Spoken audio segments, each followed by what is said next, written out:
Exploring the investment landscape with a guru's wisdom and a strategist's insight. Good Life Companies presents The Market Enthusiast with Noah Brooks and Chris Needs. Hey, welcome back to Nashville Market Enthusiast. I'm Noah Brooks, and with me, as always, Chris Needs.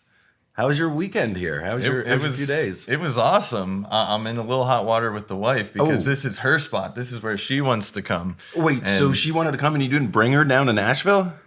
What are we going to do with the kids? But it is a fun town. This is a place we will be back to. Man, darn without kids. a doubt. I had to get a sitter for the dog, but I didn't have to think about any kids. Yeah. So to the advisors that are here this weekend and are listening to this, thank you so much. And to the advisors that didn't get to make it, if you have an opportunity, A, one, come to our conference, B, come to Nashville. What a great town. We had 2 days of content, and really the whole purpose of holding this was to bring knowledge, tools, and usable content to our advisors over the last day or two. And I think we did a pretty good job. I mean, there was always like one or two little hiccups here. Just a few little things. Not on the tech side, guys. Not on the tech side, but a few little things. But overall, I think it went really well. Yeah, I mean, my favorite part was meeting with our advisors and our partners in person. You don't get that every day. You get to talk shop for a little while, and then you talk personal stuff a little bit. You get to hear about their sports teams and what they're doing. So it was a great time. 10 advisors that I've spoken to 40 or 50 times, but never once had an opportunity to meet them in person. So I thought I couldn't agree with you more. Did you have a favorite speaker or topic? I mean, we had a lot of great content, so it's hard to pick a favorite. We'll go with that. But I mean, I was a big fan of hearing from Matt Miskin. He's on Bloomberg a lot. Yeah. Very smart, interesting guy. Yeah. Well, you know what? This year we did it a little bit different. In the past, we've kind of loaded up on investment speakers. And not that there's anything wrong with that. And we still had a few here. But we really had more practice management. We had some great speakers talking about behavioral finance. And I can't say enough enough good things about the AllianceBernstein Advisor Institute. They've been a partner of ours for a number of years. And it's one of those things where you're just like, the guys that come and talk, they just make this connection that I think some of the other, investments are what we do and what advisors do. But like the behavioral finance side of it and really understanding it from an advisor relationship, how they interact with the client and addressing the client's needs. I mean, that's powerful stuff. Yeah, that's very impressive and stuff our advisors can take away. And there were a lot of vendors, technology type things as well, where I think there's several advisors who are going to take that away and check out, maybe do a trial of this or that, and then implement that into their practice. Yeah. So we heard from Scott Tatum from the AllianceBernstein Advisor Institute. And one of the things that he talked about was the holistic planning side. And he gave us a list of the top 10 things that investors were looking for from holistic planning. And you know what wasn't on that list? What? Investing. That's right. Investments. I do recall, yeah. So top two were tax strategy and legal services. Now, I'm not in a position to offer legal services, but some of our advisors work closely, probably a lot of our advisors work closely with an estate planning attorney or something like that. And one of the things that he mentioned is that when people are looking for legal services, they're not necessarily looking for the word estate planning. Like the investor themselves may not use that word. They want help protecting their assets. They want help protecting their kids. And one of the things that he mentioned that we've seen in the industry a lot is like when someone's getting married, there's a good chance that the parents don't particularly love the person that they're getting married. Hopefully in few cases, but it happens. It happens, right? I mean, more often, I shouldn't say more often than not. I should say it happens occasionally. Preempting issues like that could arise. Yeah. And so you have somebody who has some net worth and their kids are going to marry somebody else that they don't necessarily approve of. And so, yeah, it's estate planning, but it's more about protecting one child or protecting the net worth of the family than just, the idea of estate planning. And having that plan before there's issues or troubles. Yeah. What did he say? He said, there's 2 times where they come to us, or the clients come out and are looking for those legal services: before the wedding and when the relationship is getting toxic.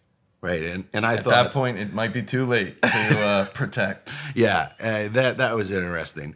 So really, we had some great behavioral finance speakers, and I think I've heard this before, but like investing nowadays, it is less of a concern than all of those other things for a lot of our clients. On the advisor side, we heard about some great technology. We heard from Asset Map. We heard from the CEO of Asset Map. Dynamic speaker, kind of a one-page financial plan where you can just put everything right there. And, obviously you're going to put the data in there, but you're going to present a one-page financial plan or a page and a half to the client where they can see it and just boom, boom, boom, completely makes sense. Now, I'm not an e-money guy myself. I know we have a lot of advisors out there that do that, and you can present as much data as you want to the client. Yeah. And I think there's a limit to how much that they can digest. Now, I don't know what that limit is. I don't know if it's 5 pages. I don't know if it's 10 pages.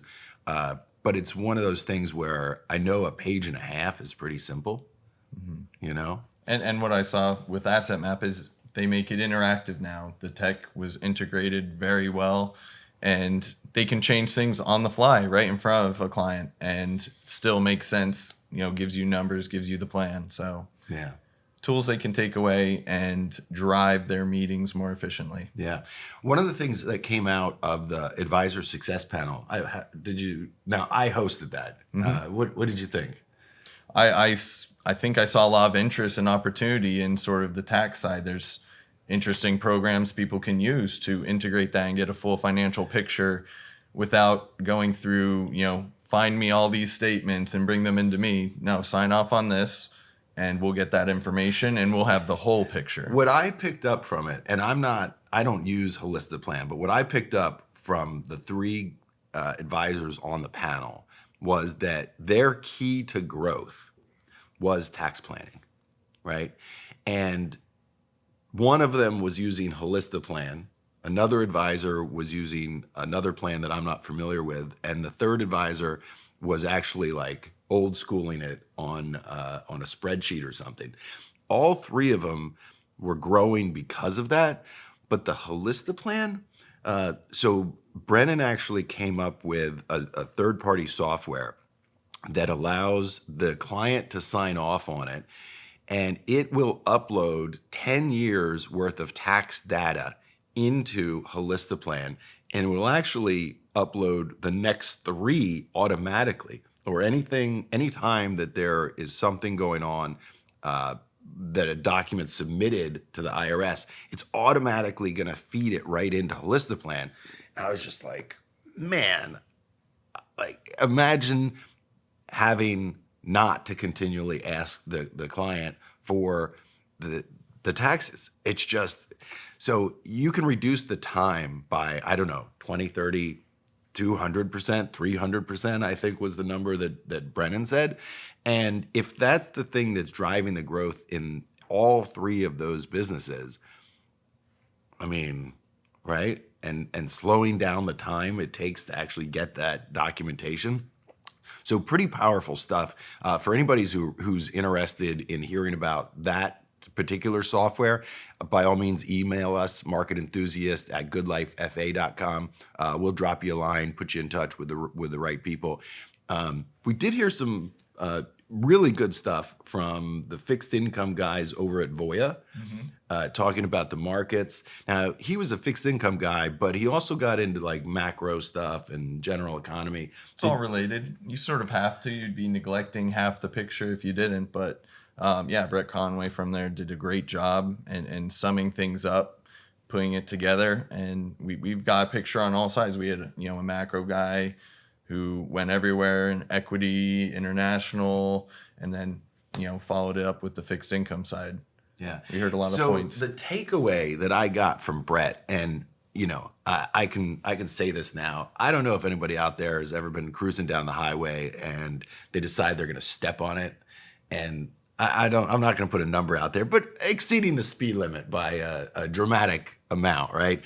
And you're flying down the highway, and then all of a sudden you back off and you come down to like the speed limit, 55 or 60 miles an hour, and it feels a lot slower than where you were going.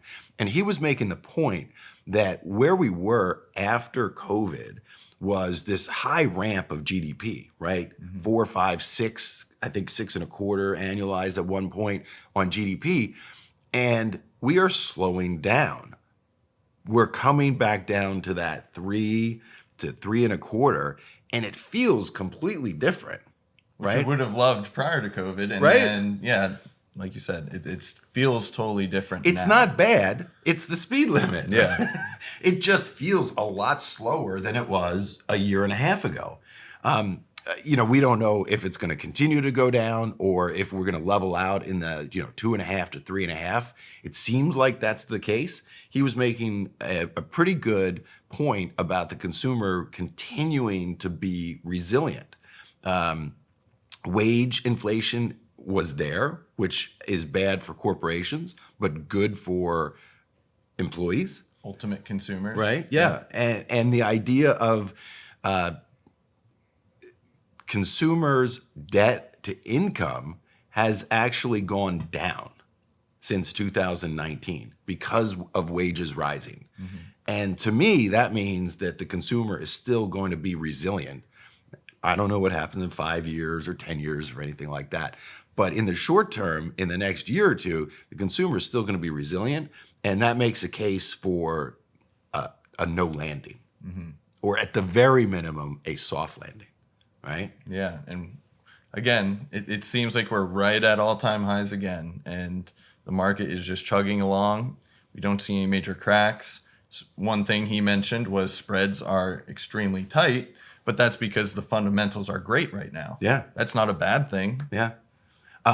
We did talk a little bit at the end outside. We talked about Claudia Sahm and her rule. Throw that out there just to remind everybody. So basically, Claudia Sam's rule is that when short-term unemployment spikes significantly higher, 0.5% above long-term unemployment, that you'll likely see a slowdown or ultimately a recession. And one thing we kicked around was she didn't design it to be a recession indicator per se. It was designed to be a government response tool. Like when this triggers, you need to step in and sort of support the economy to head off of recession. So it's turned into this recession indicator and was the buzzword back in August when we hit it and triggered it very slightly before, getting a good report in September.